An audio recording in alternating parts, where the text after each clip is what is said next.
magandang araw mga kadimpol! For today's video nga po pala, tara samahan nyo kaming kumuha ng laboratory result ni Ate Musika. At tayo mag-ikot-ikot na rin sa bayan ng Gumaka. Let's go! Ang makulit di mo pa kaya, anak mahina ka pang tumahol, di mo pa kayang mangagat, masyado ka pang bata para maging isang alamat. Sa ngayon, mag-aaral ka muna syempre, pag-aralan mo kung paano maging presidente. Intiende, makikinig ka lang palagi sa'kin at akong bahala, meron kang baon lagi na 20. Mag-aral kang mabuti anak, at gagawin ko ang lahat.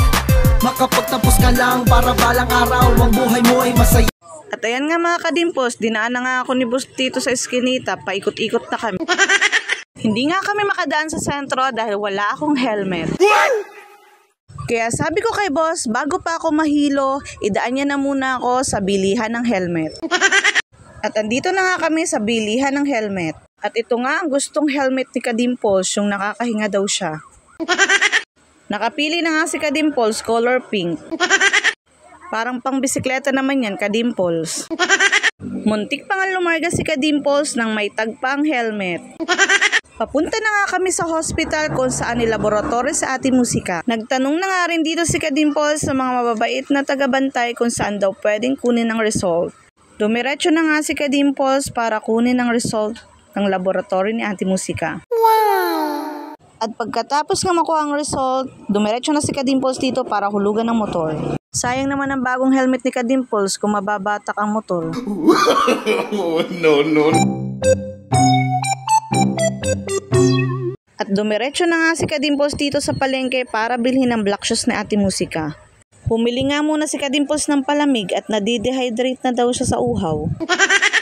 Dumaan na nga si Kadimples dito sa bilihan ng sapatos ni Ate Musika. Magkasukat lang naman sila ng paa kaya hindi na sinama. At sa dami ng mga sinukat ni Kadimples na sapatos, naiwan-iwanan na nga ang kanyang tsinelas.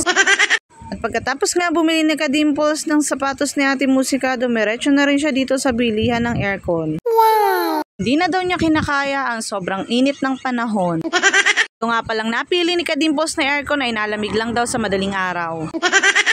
Habang ako nga po pala ay namimili, inutusan ko po muna si Boss na bumili ng toasted siopaw pampasalubong sa mga bata. Wow! At ayan nga, tuwang-tuwa na naman siya sa ginastos niya. Nakakalimutan nga po pala ni Kadimples na nakamotor lang po pala sila. Yan, pagtiisan mo Kadimples hanggang makauwi ka sa inyo. Untik pang bumili ng aparador yan. Sana all.